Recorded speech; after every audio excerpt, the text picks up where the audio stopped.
PPT Statistik yang berjudul Teknik Sampling oleh kelompok 4 yang diampu oleh Ibu Ainun Jariah MPD. Anissa Trimaharani NIM 230410808179. Doni dengan NIM 230510808193. Anissa Rahmadini dengan NIM 230510808209. Nafisatun Sa'dia dengan NIM 230510808203. Apa itu sampling? Sampling adalah suatu teknik atau metode dalam penelitian untuk mengambil sebagian dari populasi atau sampel dengan tujuan untuk mendapatkan informasi atau data yang mewakili seluruh populasi. Nah, di sini juga saya akan membahas tentang pengertian sampling menurut para ahli. Yang pertama, Sugiono 2015, sampling adalah teknik pengambilan sampel yang bertujuan untuk menentukan sampel yang akan digunakan dalam penelitian dengan memperhatikan jumlah dan karakteristiknya agar dapat mewakili populasi. Yang kedua, Arikunto 2010, sampling adalah cara untuk menentukan sebagian individu yang akan diteliti dari seluruh jumlah populasi yang ada dengan asumsi bahwa sampel tersebut mewakili populasi. Yang ketiga, Kerlinger 2006, sampling adalah proses memilih unit-unit dari populasi sehingga dengan mempelajari sampel tersebut, peneliti dapat menarik kesimpulan tentang populasi secara keseluruhan. Tujuan sampling ada beberapa tujuan. Yang pertama, dapat menghemat waktu dan biaya serta tidak perlu meneliti seluruh populasi serta lebih efisien secara finansial dan waktu. Yang kedua, mempermudah proses penelitian seperti pengumpulan data lebih cepat, lebih mudah dalam pengelolaan dan analisis. Yang ketiga, mendapatkan data yang representatif. Yang pertama, sampel yang baik mampu mewakili populasi. Yang kedua, hasil penelitian dapat digeneralisasi.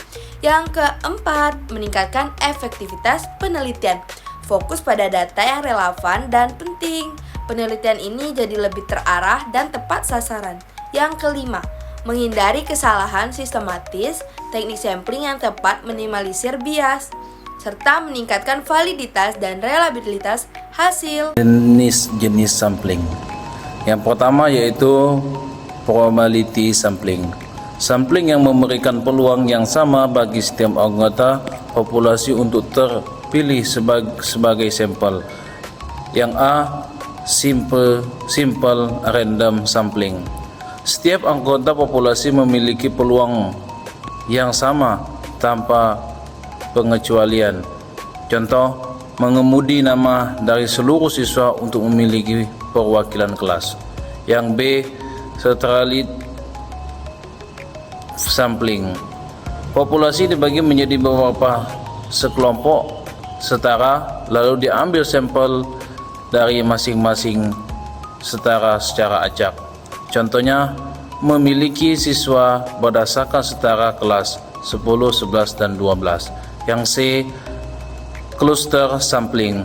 Populasi dibagi menjadi kelompok sekluster, lalu beberapa kluster dipilih secara acak dan semua anggota dalam kluster tersebut dijadikan sampel. Cocok untuk wilayah geografis luas. Yang D, subthematic sampling. Memiliki sampel berdasarkan interval tertentu, contohnya memilih setiap orang ke-10 dari daftar peserta. Selanjutnya yang kedua adalah non-probability sampling. Sampling yang tidak memberikan peluang yang sama pada setiap anggota populasi. A, confidential sampling. Sampel diambil dari anggota populasi yang paling mudah dijangkau. Contoh, menyebar kuesioner ke teman-teman dekat. Yang B, purposive sampling, judgment sampling. Penelitian memiliki sampel berdasarkan pertimbangan atau tujuan yang tertentu. Contoh, hanya memilih guru matematika untuk studi tentang metode pembelajaran matematika. Yang C, quota sampling. Populasi dibagi berdasarkan kategori, lalu diambil sejumlah tertentu dari setiap kategori. Mirip, stratified tapi tidak acak. D, snowball sampling. Responder pertama membantu menemukan responden berikutnya. Contohnya, untuk populasi yang sulit dijangkau, contoh komunikasi tertentu, penggunaan narkoba, dan lain-lain. Probability sampling itu adalah teknik pengambilan sampel di mana setiap anggota populasi itu memiliki peluang yang sama untuk dipilih menjadi sampel. Teknik ini cenderung menghasilkan data yang representatif dan bebas dari bias. Jenis sistem probability sampling yang pertama itu ada simple random sampling. Jadi setiap individu dalam populasi itu memiliki kesempatan yang sama untuk dipilih.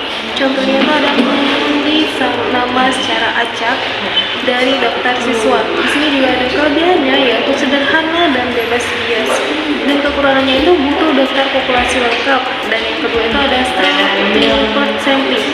Populasi ini menjadi beberapa serta atau kelompok berdasarkan karakteristik tertentu. Lalu sampel diambil secara acak dari tiap serta.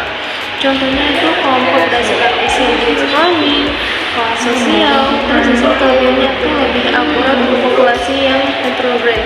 Kekurangannya itu butuh informasi awal tentang populasi. Dan yang ketiga itu ada cluster sampling, yaitu populasi dibagi menjadi kelompok-kelompok atau cluster. Kemudian beberapa cluster ini dipilih secara acak dan seluruh anggota dalam cluster tersebut dijadikan sampel.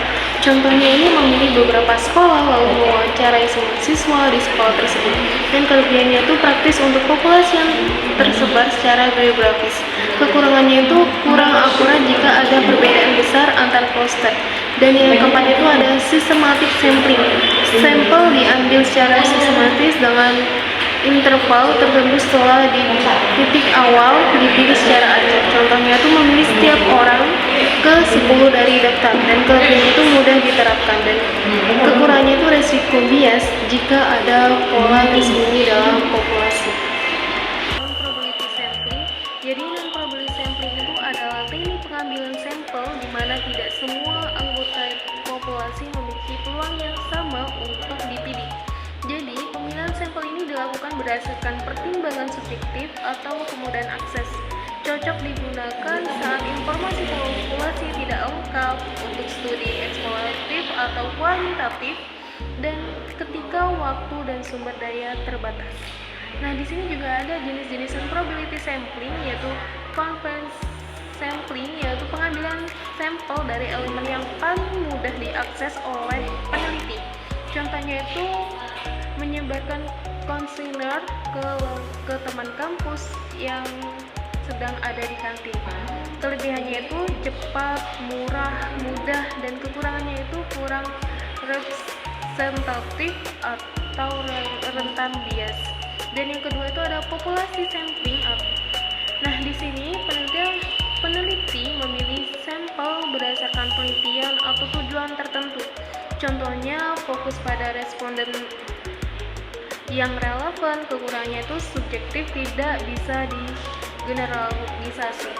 Dan yang ketiga itu ada kuota sampling. Populasi dibagi ke dalam kategori tertentu, lalu sampel diambil dari setiap kategori sampai kuota terpenuhi tanpa acak.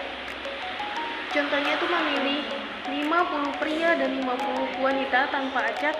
Dan kelebihannya itu mudah diatur dan menghasilkan keberagaman.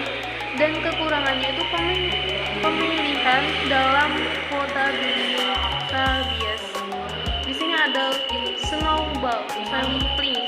Responden awal merekomendasikan responden lain dan seterusnya. Contohnya itu penelitian tentang komunitas tertutup seperti pengguna narkoba atau pengidap HIV. Dan kelebihannya itu berguna untuk populasi tersembunyi. Dan kekurangannya itu tidak representatif, tidak bisa digunakan untuk generalisasi. Kelebihan sampling. 1. Efisien dalam waktu dan biaya. Dengan mengambil sebagian sampel, peneliti bisa dilakukan dengan lebih cepat dan dengan biaya yang lebih rendah dibandingkan penelitian terhadap seluruh populasi. 2. Mudah dikelola. Peneliti hanya perlu mengelola sebagian kecil data, sehingga lebih mudah dalam pengumpulan, pengolahan dan analisis data. 3. Fokus pada data yang representatif.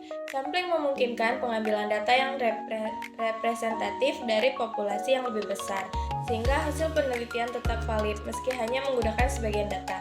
Yang keempat, lebih praktis untuk populasi yang besar. Pada populasi yang sangat besar seperti survei nasional atau global, sampling membuat penelitian lebih praktis dan memungkinkan analisis yang cepat. Selanjutnya, kekurangan sampling. Kekurangan jumlah sampel, sample size dalam statistik yang pertama, kurang representatif. Hasil tidak mencerminkan karakteristik populasi secara keseluruhan. Yang kedua, kekuatan statistik rendah, sulit mendeteksi hubungan atau perbedaan yang signifikan. Yang ketiga, rentan terhadap outlier dan ekstrim dapat mempengaruhi hasil secara signifikan. Yang keempat, interval kepercayaan lebih lebar. Estimasi menjadi kurang akurat dan lebih tidak pasti. 5. Kesalahan umum meningkat, terjadinya type 1 dan type 2 error menjadi lebih tinggi. Baik, dari penjelasan saya dan rekan-rekan saya dapat diambil kesimpulan yang berarti sampel adalah komponen penting dalam penelitian statistik yang mempresentasikan populasi. Pemilihan dan ukuran sampel yang tepat sangat mempengaruhi validitas dan reliabilitas hasil analisis, serta sampel yang terlalu kecil dapat mengurangi kekuatan statistik serta meningkatkan kesalahan dan menghasilkan kesimpulan yang tidak akurat. Oleh karena itu, perencanaan pengambilan sampel harus dilakukan secara cermat sesuai dengan tujuan penelitian.